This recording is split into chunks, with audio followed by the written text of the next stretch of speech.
अरे प्रभु को गिन गिन के गालियां देता था शिशुपाल। ये जब शिशुपाल प्रकट हुआ तो बुआ का ही लड़का था, 4 भुजाएं थी। तो इसके जन्म उत्सव के समय फिर श्री कृष्ण बलराम जी भी गए हुए थे। तो आचार्य ने जन्म कुंडली उस समय बाची कि महावीर होगा, ऐसा ऐसा सब वर्णन करते रहे और कहा ये उन्हीं के हाथ से मारा जाएगा जिसकी गोद में डालने पर इसकी 2 भुजाएं हट जाएंगी। तो वहां जितने आए हुए थे रिश्ते नातेदार, समाज के श्रेष्ठ श्रेष्ठ जन, सबकी गोद में शिशुपाल को, और जे भी भगवान श्री कृष्ण की गोद में डाले 2 भुजाएं गिर गई। रो करके उनकी बुआ ने कहा कि मैं भिक्षा मांगती हूं कि मेरे बालक की आपके हाथ से हत्या नहीं होनी चाहिए, तो उनका 100 अपराध क्षमा करता हूं। तो उन्होंने सोचा 100 अपराध काहे को करेगा, का 100 अपराध तक मैं इसे बिल्कुल कोई दंड नहीं दूंगा, ये वचन देता हूं। ये जब से तोतली वाली बोलना शुरू किया तब से भगवान को गालियां देना शुरू किया था। इसका स्वभाव ही ये वैर, पूरा ऐसा वैर, भगवान को गालियां देता। जिस समय सब धर्मात्माओं राजाओं की सभा भरी हुई थी और भगवान श्री कृष्ण की अग्र पूजा हुई, सब तो सह गए, शिशुपाल खड़ा हो गया और ऐसे कटु वचन बोले। महाभारत में लिखा, हमने स्वाध्याय में पढ़ा था, ऐसे कटु वचन बोले कि कोई भी नाराज हो जाएगा उससे। तो पहले भीमसेन खड़े हुए और कहा कि अपने बड़ों का सम्मान करना सीख, चूंकि भाई ही लगता है, जैसे कुंती बुआ ऐसे भगवान की वो बुआ का दूसरा है, ये लड़का है। सम्मान करना सीख, अगर तू ऐसे ही बोलता रहा तो यही मैं तेरा गला काट दूंगा। ऐसे कहा बैठ जा ब्रकोदर, बहुत खाने वाला, तू क्या मेरे से लड़ेगा। भगवान ने भी इशारा कर दिया। जब देखा कि ये बोलता ही चला, भीष्म जी खड़े हुए और भीष्म जी ने कहा मैं श्री कृष्ण के चरण आसक्ति चित्त वाला हूं, अगर अब एक भी शब्द यहां बोला इसने तो मैं किसी की नहीं सुनूंगा, इसको नष्ट कर दूंगा। और दोनों सभाओं के सर पर पैर रखता हूं, जो श्री कृष्ण का विरोध करे उसके लिए मैं पर्याप्त हूं। भगवान ने कहा चुप रहो, शांत रहो, सबको बैठा ला। वो गिनती शुरू किए थे, 98, 99 का शिशुपाल सावधान, जो तुम्हारी माता को वचन दिया था बस एक शब्द रह गया है, आगे मुझे दोषी कोई न ठहराए। 100 तक क्षमा करने की बात कही थी। जे ही, वो तो रुकने वाला थोड़ी था, जे ही आगे बोला सुदर्शन जी के द्वारा उसका वो परम उद्धार हुआ जो बड़े बड़े ऋषि मुनियों के लिए बड़ा दुर्लभ पद कहा गया है। गोपीजनों ने सौंदर्य माधुर्य निधि भगवान को अपना कांत माना, प्रीतम माना। एक ही वृत्ति, कितनी गजब की वृत्ति गोपीजनों की है कि सब कार्य करते हुए कृष्णाकार वृत्ति है। बेचने दही जा रहे हैं, बोल रहे कोई कृष्ण ले ले, दामोदर ले ले, माधव ले ले। कैसी वृत्ति है, देखो कैसी उच्च कोटि की अवस्था है। किसी भी भाव से हमारे प्रभु से जुड़ जाए तो इच्छा द्वेष द्वंद्वों से वो मुक्त हो जाए। और जब तक ये ठीक है, ये बेठीक है, इस तरह के द्वंद्व तुम्हारे हृदय में बने रहेंगे, तब तक मूढ़ता रहेगी और उससे पतन होता रहेगा। संसार का संबंध दृढ़ होता है इच्छा से। बहुत सुंदर बात है, संसार का संबंध दृढ़ होता ही है इच्छा से। इच्छा खत्म, संसार का संबंध खत्म। कितनी बढ़िया बात है। पर हम भागे घूम रहे हैं इच्छाओं की पूर्ति के लिए। जब एक बता दिया कि समुद्र है भगवान, जो चाहिए इन्हीं से क्यों नहीं, पर इनसे मिलने के लिए भी तुम्हें शराब छोड़ना पड़ेगा, तुम्हें मांस छोड़ना पड़ेगा, व्यभिचार छोड़ना पड़ेगा, गंदे चिंतन छोड़ने पड़ेंगे। वो राजी नहीं हो तो करो पाप और चाहो सुख। ऐसा कैसे हो सकता है? यही है जीव की परेशानी, यही है। वो ये चाहते हैं कि हे संत महात्मा, हे भगवंत, हमको छूट दो, हम खूब गंदे आचरण करें और आप हमसे सेव संतरा रुपया पैसा ले लो और आप ऐसा आशीर्वाद दो कि हमारी उन्नति होती रहे, दुख न मिले, हमें सुख ही मिलता है। कभी स्वप्न में भी नहीं हो सकता।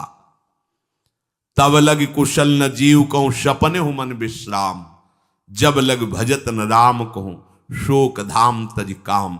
ये दुखों का खजाना काम अर्थात इच्छा, इसका त्याग करके भगवान की शरण में होकर जब तक नाम जप नहीं करोगे, स्वप्न में भी तुम्हें विश्राम नहीं मिलेगा।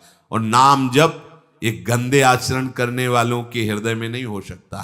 नाम परम पवित्र है।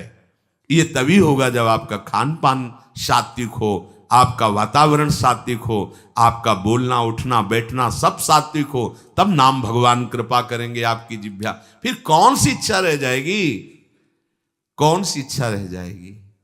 अरे आप विश्वास कीजिए, ये जितनी इच्छाएं हैं सब स्वाप्निक हैं। जब आप सच्चा विवेक धारण करेंगे तो आपसे पूछा भी जाएगा कि जबरदस्ती केवट से कह रहे ले लो, वो कह रहा आप कछुनाथ न चाहिए मोरे, नहीं चाहिए। प्रहलाद जी कह रहे हैं वरदान मांगो, हमारी आज्ञा का पालन करो, तो कह रहे हाँ आपकी आज्ञा का पालन करता हूं, हे नाथ मुझे यही वरदान दीजिए कि आपसे भी कोई इच्छा न रहे। ये वरदान मांगा कि आपसे भी कोई इच्छा। आप सोचो क्या है ऐसा भागवतिक रस कि जिसको वो मिला तो भगवान से भी कह देते। और भक्त तो बड़े विचित्र विचित्र है, वो भगवान से कहते तुम्हारी इच्छा क्या है प्यारे, बोलो हम पूर्ण करते हैं। तुम्हारी इच्छा क्या है, हमारी तो कोई इच्छा ही नहीं, आप बोलो आपकी इच्छा क्या है, आप क्या चाहते हो, मैं कैसे आपको रिझाऊं। ये जब कामना को लेकर के मनोवृत्ति का प्रवाह संसार की तरफ होता है, तब ये कामना ही हमें राग द्वेष में बांध देती है। जो महापुरुषों ने उपासना करके शास्त्र स्वाध्याय करके अनुभव किया है, उसे ध्यान से सुनो। इच्छाओं से बचने का उपाय, इच्छा ही आपके बंधन का कारण है, इच्छा ही जन्म मरण का कारण है। इच्छाओं से बचने का उपाय, कर प्रमाद मत बनो आलसी, करो सुचारु रूप से काम, अपना काम स्वयं करने में लाज बड़प्पन तजो तमाम। पहली बात, शरीरधारी को किसी दूसरे शरीर से अपने शरीर की सेवा तब तक नहीं लेनी चाहिए जब तक बीमार ना हो जाए, असमर्थ ना हो जाए, चाहे गृहस्थ में हो चाहे विरक्त में हो। ध्यान दीजिए, आप चाहे आपकी पत्नी हो, पुत्र हो, परिवार हो, आप उनके सेवक हैं, क्योंकि वो सब प्रभु के जन हैं। इस भावना से रहोगे, कभी नाराज नहीं होगे, कभी गुस्सा नहीं आएगा, कभी झगड़ा नहीं होगा। अगर आप अपने को ये माने कि प्रभु मेरे इस रूप में आए हुए हैं, मुझे अपने कर्तव्य का पालन करना है, तो कहीं झगड़ा नहीं हो सकता। तुम जो कर रहे हो तुम्हारा कर्तव्य, हमारा कर्तव्य है कि हम पति पुत्र परिवार आदि जो भी है, ये हमारे भगवान का स्वरूप है। मैं आप समझो वही भगवत साक्षात्कार, पर ऐसा कौन मानता है? अच्छा, साधु वेश में ये जरूर सावधानी रखनी चाहिए, ध्यान देकर सुनिए। जब तक आपका शरीर स्वस्थ है, आप किसी से किसी भी प्रकार की सेवा स्वीकार न करें। भिक्षान्न के सिवा कोई भी सेवा स्वीकार न करें। अपने शरीर की सेवा तब तक करें जब तक आपका शरीर असमर्थ नहीं हो जाता। असमर्थ हो गए तो फिर हरि ही करें आकर स्वयं, या किसी को भेज दें, उनके बस की बात है। देखो माधवदास बाबा की लंगोटी स्वयं श्री ठाकुर जी महाराज धो रहे हैं। तब तक हमने अपने बड़े संतों को देखा है, बिल्कुल किसी भी तरह की कोई सेवा नहीं स्वीकार करते। अपनी दिनचर्या अपने हाथ से, अपने शरीर की पूरी। आपको क्या हो गया है? आप भी वैसे ही चलो जैसे गुरुजन चले हैं, भिक्षान्न के सिवा। आप अपनी किसी भी तरह की सेवा किसी से मत करवाइए। आप देखो इच्छाओं का दमन होना शुरू हो जाएगा, यहीं से इच्छाओं का दमन शुरू हो जाता है।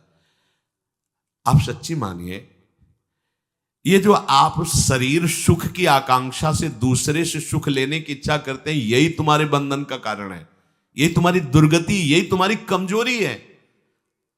जब तक शरीर स्वस्थ रहे, किसी से किसी भी तरह की सेवा मत लो, और अधिक से अधिक सेवा करने का भाव रखो। सुधार, हमें सेवा करना है, सेवा लेना नहीं है। जब तक सेव्य का साक्षात्कार ना हो जाए या शरीर असमर्थ ना हो जाए, तब तक ये नियम दृढ़ रखना चाहिए। गुरुजनों को भी देखा, श्री जी की सेवा कर दो, रसोई के से बाहर, शरीर सेवा में कभी भी नहीं।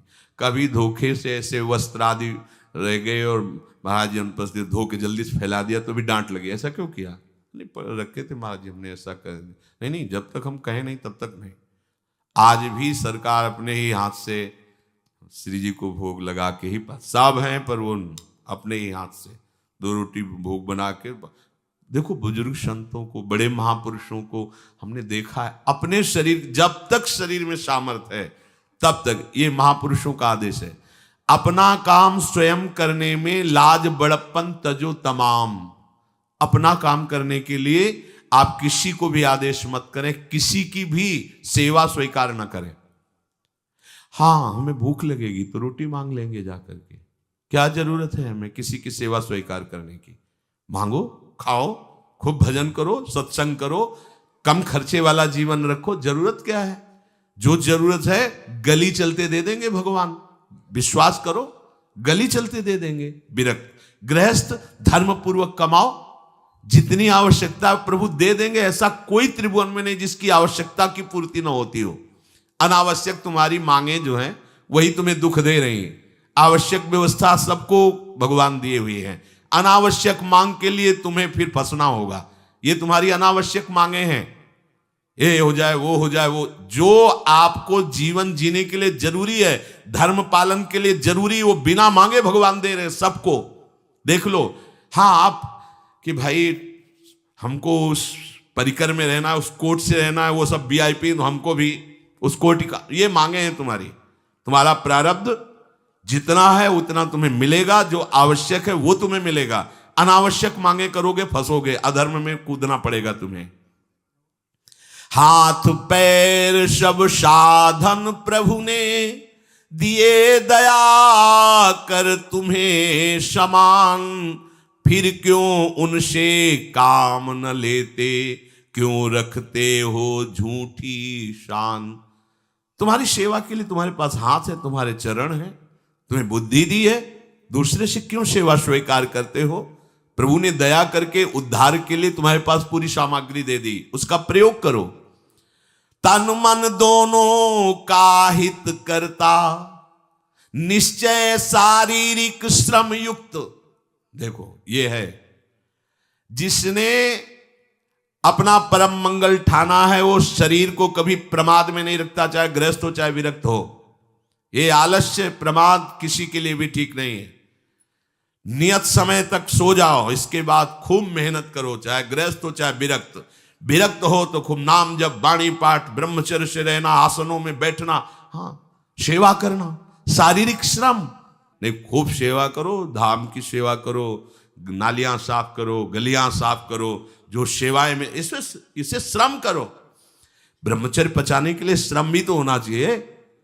श्री जी की प्राप्ति के लिए मन वचन कर्म से श्री जी के चरणों का आश्रय लेकर के जितना आप अन्न डालते हो उतना आप इसका प्रयोग करो शरीर का। इससे ममता मत रखो। खूब धाम, पुराने संतों को देखो, सोहनी पकड़े कहां कहां तक परिक्रमा में लगा। हमने देखा है एक हरिदासी महात्मा थे, पीछे पानी घाट की तरफ उनकी छोटी सी कुटिया, किलोमीटर तक ऐसे ही सोहनी लगा रहे। वृद्ध वृद्ध महात्मा सेवा करें। अपने लोग जवान महात्मा होकर, शरीर स्वस्थ होकर बेइज्जती से, अगर सोहनी पकड़ के खड़े हो जाओगे गली में तो आपको लगेगा अपनी बेइज्जती हो रही है। वाह, कितनी बड़ी इज्जत है हमारी। स्वामिनी के महल की वीथियों में सोहनी लगाने में तुम्हें बेइज्जती लग रही, और आचार्य चरण याचना कर रहे हैं। यत्किंकरीषु बहुशा खलुका कुवाणी, नित्यम परस्य पुरुषस्य शिखंड मौले, तस्या कदापि रसनिधेर वृषभानुजायास, तत्केल कुंज भवनांगण मार्जनीश्याम। लाडली जो ऐसी कृपा करो कि आपके वृंदावन धाम में कहीं सोहनी लगाने वाली, पोछा लगाने वाली मैं बन जाऊं। मांग रहे हैं। एक से कहा भैया चाहे जितना बुरा प्रारब्ध हो, यहां जो भगत आते हैं उनके जूते साफ कर दिया करो, प्रारब्ध खत्म हो जाएगा।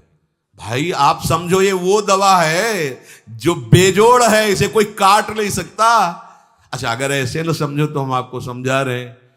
गुरुद्वारे में चले जाओ, चाहे जितना बड़ा अधिकारी हो, सबसे पहली जोरी सेवा यही होती है, पादुका की सेवा करो। समझे में नहीं आ रहा तुम्हें?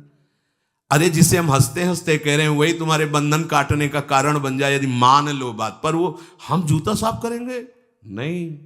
मन से हम कितने गंदे हैं ये हम नहीं देख पा रहे हैं। वो तो बाहर वृंदावन की रज उनमें पादुका में लगी, छोटी मोटी बात नहीं है। पादुका जो रखी है ये बंधनी है, आप इनको ऐसे साधारण जूते मत समझ लो, ये रज में चलते। एक दिन एक ब्रजवासिनी माई रोटी रखे, उसके ऊपर पादुका रखे, एक हाथ में लाला लिए और एक हाथ में जल का ऐसे लिए जा रहे, उनका अभ्यास ऐसा। अब पादुका पहन के चलने में परेशानी होती थी, तो कोई एक संत थे और बाहर से आए हुए थे, तो हंस दिए हैं, कैसे बावरी रोटी के ऊपर जूता लगा। ऐसे मतलब कितने साल हो गए ब्रजवास करते हुए, वह कई वर्ष हो गए। अरे वो जूती नहीं है जो साधारण जूती है, वृंदावन बरसाने की रज लगी हुई, इसमें ये रज लगी हुई है, तुझे रज नहीं दिखाई दे रही, जूती दिखाई दे, क्या ब्रजवास कर रहा है। डांट के चल दी। ये समझो, हम कहें कि जूती साफ करो तो हम जूती साफ करेंगे, और ये है कौन सी जूती साफ में, क्या रज है। वृंदावन बरसाने सब जगह घूमते रहते हैं ये महाभागवत जन। अगर इनकी ये गृहस्थ विरक्त मत देखो, सब लाडली जी के लाडले हैं जो यहाँ आए हुए हैं। अगर हम उनकी पादुका साफ करेंगे तो हमारा हृदय साफ हो जाएगा। पर कोई मानता कहाँ है। अपनी सेवा स्वयं करो और दूसरे की सेवा मिल जाए तो जैसे लोभी आदमी के सामने धन फेंक दे तो कैसे भागता है, ऐसे आपको होड़ लगनी चाहिए कि ये आदमी इतना न कर पाए जितना हम सेवा करें। परमार्थ में शरीर पोषण नहीं, परमार्थ में शरीर की धज्जियां उड़ानी है, अहंकार की, देहाभिमान की। राखे अपने को सदा भगवत सुमिरन लीन, सुने न जग के दोष गुण, करे न चित्त मलिन। सदैव अपने को ये देखता रहे कि प्रभु का सुमिरन चल रहा है कि नहीं अंदर। ये बहुत बड़े काहे की परेशानी, हम तो यही समझ नहीं पा रहे कि इतनी झंझटें लेकर कैसे घूम रहे लोग। अगर हृदय में राधा राधा चल रहा है, आप व्यापार कर रहे हो, नौकरी कर रहे हो, गृहस्थ हो, विरक्त हो, जो भी, अब आपको चिंता क्या होनी चाहिए। देखो ना, थोड़े दिन ऐसे चल के देखो, हर कार्य बहुत अच्छा होता है जब भगवत सुमिरन पूर्वक आप एकाग्रता पूर्वक कार्य करेंगे, हर कार्य में आपको आनंद आएगा। पर वो तो शरीर पोषी, जैसे आग जलने में फफोला पड़ जाता है ना, उसको बहुत संभाल के रखते हैं, ऐसे देहाभिमानी साधक भी होते हैं।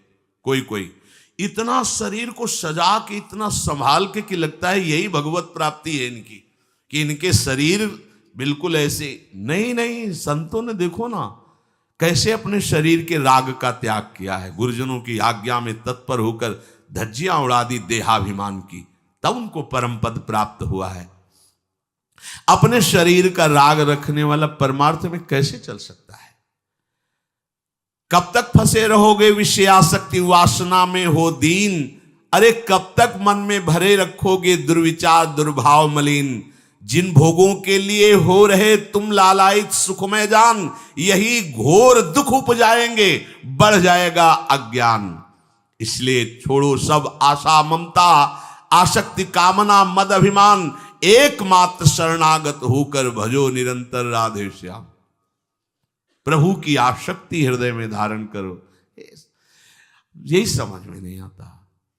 चले हो राग त्यागने के लिए, पोषण कर रहे हो शरीर राग का, कैसे बात बने। चलो कोई विषय संसारी है तो लगता है अभी बेचारा है। हाँ, आप लोग बेचारों की लाइन में थोड़ी हो, आप लोग बेचारों की लाइन में नहीं हो। आप जितने भी, चाहे गृहस्थ हो चाहे विरक्त हो, धाम आ गए हो, दीक्षा ले ली है, शास्त्र स्वाध्याय करते हो, सत्संग, आप बेचारे हो, आप भगवत पार्षद हो। पर आप अपने स्वरूप को समझो, ये अंदर की बातें सुधारो। आगे कह रहे हैं कि सुने न जग के दोष गुण, करे न चित्त मलिन। अपने भगवत चिंतन में मगन रहो। कोई तुम्हें यदि किसी की निंदा आदि सुनाने लगे तो उसे मत सुनो। पूछे कछु कछुए कहे, को आए के पास, सुन ले कछु बोले नहीं, सब ते रहे उदास। पर निंदा पर दोष के कथन सुनन में लोग, जो आनंद अनुभव करें तो लहे नरक के भोग।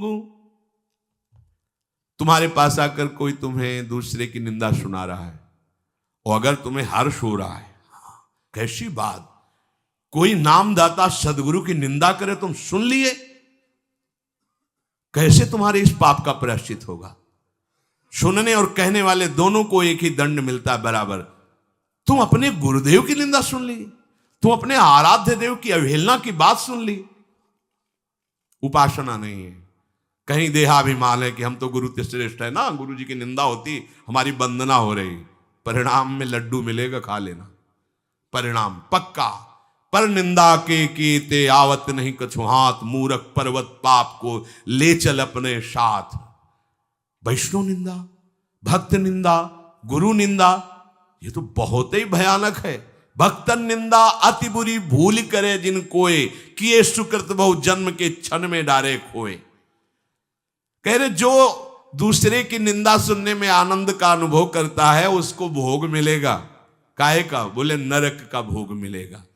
इसलिए जो तुम्हें ऐसी बातें सुनाने के लिए उत्साहित हो उनसे उदासीन रहो, अर्थात उनसे कोई परिचय नहीं, कोई अपनापन नहीं। हाथ जोड़कर कह दे कि आज तो आप कृपा करके आ गए हो, आगे कृपा करके कभी मत आना।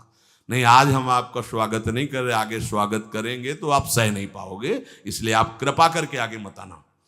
हम आपके पास गए नहीं, आप आकर हमारे गुरु की, हमारे इष्ट की अवहेलना की बात करोगे तो आज क्षमा करते हैं, चले जाइए, दोबारा मत आना। चाहे वो कोई भी हो, तुम्हारी निष्ठा में इतनी ताकत है वो झुक जाएगा, उसकी सामर्थ्य नहीं कि वो आगे आ जाए।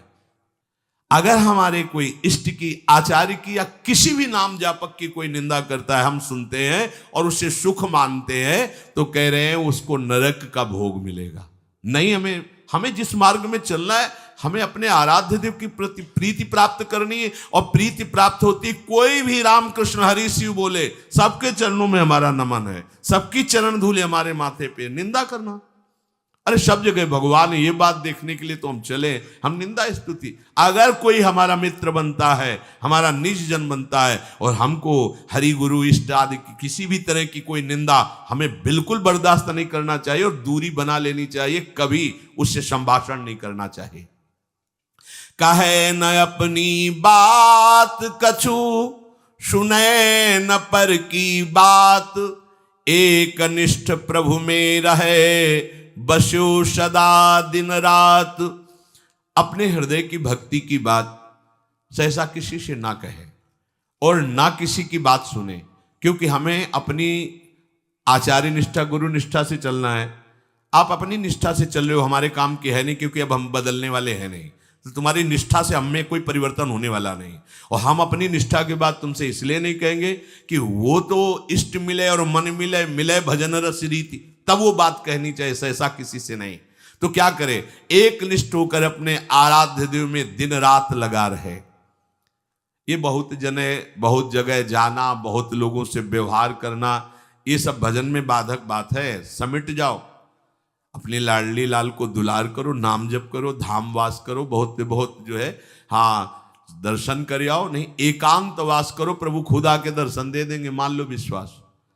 अगर आपका भजन ठीक चल रहा है, सही मार्ग चल रहे हो, तो दर्शन वाली बात ही हट जाएगी, क्योंकि फिर वो समा जाते हैं, हृदय में समा जाते हैं, नेत्रों में समा जाते हैं, मन में समा जाते हैं। आनंद की उमगन में कभी गए, आंख लड़ा ली प्रभु से, नहीं तो आंखों में ही बसे रहते। पी मूर्ति नयनन बसे, ते ही रस रहाए समाए। राग रोष दुख दोष में जग सो रहे सचेत, काहू सो न करे कबो वैर भाव अरुहेत। कोई इच्छा न रखो तो तुम्हें कभी क्रोध नहीं आएगा। इच्छा राग ही द्वेष को उत्पन्न करती है। इन दोनों से सचेत रहो, ना किसी से तुम्हारा द्वेष होने पावे न राग। कभी किसी से किसी भी तरह अगर झगड़े का, लड़ाई का अवसर आता है तो हाथ जोड़कर निकल जाओ, झगड़ा मत करो। उससे ये होगा कि आपकी वृत्ति बच जाएगी, नहीं तो वृत्ति द्वेष पूर्वक बार बार उसका चिंतन करेगी जब भजन में बैठोगे, और उसके प्रति अशांति, जलन पैदा हो जाएगी। सब सो न्यारो होई रहे, पर खारो हु नहीं होए, सबकी सब कुछ सहे नीति, वो प्रभु को प्यारो होए। समझो बात, सबसे अलग रहो, किसी से अपना मन मत मिलाओ, केवल मन नाम से मिलाओ, प्रभु से मिलाओ, गुरुवाणी से मिलाओ। पर किसी का अपमान मत करो, किसी के लिए ऐसा कड़ुआ वचन मत बोलो कि उसके हृदय मंदिर में बैठे भगवान हैं, उसका हृदय दुखी हो जाए। सबकी सब कुछ सह लेता है जो कोई, वही प्रभु का प्यारा होता है। करे न जग चर्चा कबों, रहे सदा चुपचाप, रही इंकित निज भजय प्रभुता को सेवें आप। जो जगत की कभी भी चर्चा नहीं करता, मौन धारण करके केवल प्रभु के चिंतन में मगन रहता है, उसका भार प्रभु ले लेते हैं, उसकी सेवा आप स्वयं करते हैं। प्रभु किसी न किसी रूप में आके उनका भरण पोषण करते हैं। पै प्रभु के रस प्रेम की निर्मल गोपन बात, कहे न काहू सो कबों, सहे सकल आघात। भजन में जो तुम्हें आनंद आ रहा है, जो तुम्हें स्वप्न में कोई अनुभूतियां हो रही या प्रगट में कोई अनुभूति हो रही, कभी भी किसी से भी वो बात ना कहे, क्योंकि ऐसा कहने से तुम्हारे भजन में विघ्न पड़ जाएगा। सारी की सारी बातें पचा लो। जैसे तुम गुप्त रूप से गलतियां करते हो, कभी नहीं बोलते हो, लेकिन कोई भी भागवती की अनुभूति छोटी सी भी होगी तो सभा में बोलने का मन होगा, क्योंकि उससे हमारी प्रशंसा होगी, अहंकार का पोषण होगा। बिल्कुल नहीं। भजन संबंधी कोई भी आनंद की बात, कोई भी भगवदानंद अनुभूति कभी किसी से न कहे, एकदम छुपा जाए। अगर कोई ऐसा कि हमने तो ऐसे लक्षण आप में देखे, हाँ नहीं ये तो ऐसे ही तुम्हें यहाँ हंसुआ, हमारे अंदर ऐसा कुछ नहीं। कोई भी भागवतिक वृत्ति कहीं अपने में आरोपित करके प्रदर्शन का कार्य न कर दे। सह न सके पिय की तनिक निंदा, जो कहूं होए सहज त्याग सर्वस्व करी, डारे निज को खोए। यदि अपने आराध्य देव की कोई निंदा कर रहा हो तो वहां सहन न करे।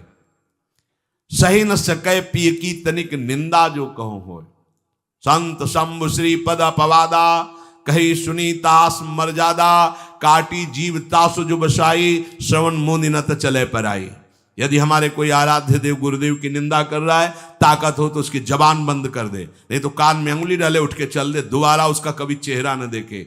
भरत जी ने माता कैकेयी से कहा कि आपने हमें निमित्त बनाकर 14 वर्ष का वनवास भगवान श्री राम को दिया, इसलिए आज के बाद में कभी तुम्हें मां नहीं कहूंगा, पापिनी कभी तेरा मुख नहीं देखूंगा। भरत जैसे भगवान के अवतार परम पवित्र माता कैकेयी के लिए ऐसे कट वचन बोले, आज के बाद कभी मां नहीं कहूंगा, है पापिनी तेरा कभी मुख नहीं देखूंगा। ये जो हमारे इष्ट की निंदा कर दे, हमारे गुरुदेव की निंदा कर दे, हम उसे आदर देंगे, हम उसको बात सुनने के लिए बैठा लेंगे। हाँ और बाओ, हमें और गंदा करो। सहज त्याग सर्वस्व करी, डारे निज को खोए। अपने अपनत्व को अपने आराध्य देव में सहज समर्पित कर दे। या जग में जाके हृदय ऐसो प्रेम समाए, हरिता को अति चाव सो रखें सदा अपनाए। इस जग में जिसके हृदय में ऐसी निष्ठा होती है, तो हरि उसे अपना मान करके फिर स्वयं उसका भार लेकर इस संसार में रखते हैं, अर्थात उससे वही कराते हैं जिससे जग मंगल होता है। निर्मल या प्रभु प्रेम की महिमा कही न जाए, अति प्रेमी जो श्याम को हरि ही नित्य बसाए। दुख में संतत सुख लहे, सो आवे यही बाट, नाहित क्यों रचना करे, कपट नरक को ठाठ। जो निर्मल भगवत प्रेम है उसको कहा नहीं जा सकता, वो अनिर्वचनीय है। ऐसे निर्मल प्रेमी महात्मा के हृदय में श्याम सुंदर निरंतर वास करते हैं। इस निर्मल प्रेम को जिसे प्राप्त करना हो तो कमर कस ले, दुख का मार्ग है, इसमें दुख में चल करके महासुख में पहुंचा जाता है। कह रहे दुख में संतत सुख लहे, सो आवे ही बाट। भारी से भारी विपत्ति, अपमान, तिरस्कार में भी जो सुख का अनुभव करते हुए भगवत भजन करते रहते हैं, वो जाते हैं उस महासुख परमानंद में। नहीं तो कह रहे हैं नाहित क्यों रचना करे, कपट नरक को ठाठ। फिर ये बातें बनाने से नरक ही मिलेगा, भगवत प्राप्ति नहीं होगी। इसलिए इच्छा और द्वेष का त्याग करके अपने आराध्य देव के निरंतर चिंतन में मगन रहो। भजन का फल है अपना अस्तित्व मिटा देना, कोई भी इच्छा न रह जाना। तो श्री भगवान स्वयं उसके हृदय में बैठ करके सब योगक्षेम का वाहन करते हैं। जैसे अहंकार से हम सोचते हैं ये हम नहीं करेंगे तो कैसे हो जाएगा, तो पूरी सृष्टि तुम्हारे करने से हो गई है क्या? जिन्होंने एक संकल्प में अनंत ब्रह्मांडों का सृजन, पालन और लय करते हैं, करते रहेंगे, उन प्रभु को पहचानने के लिए मनुष्य जन्म हुआ है। यही परम कर्तव्य है, हम भजन करके उनमें लीन हो जाएं, उनको जान जाएं, तो महान दुख से हमारा छुटकारा हो जाए।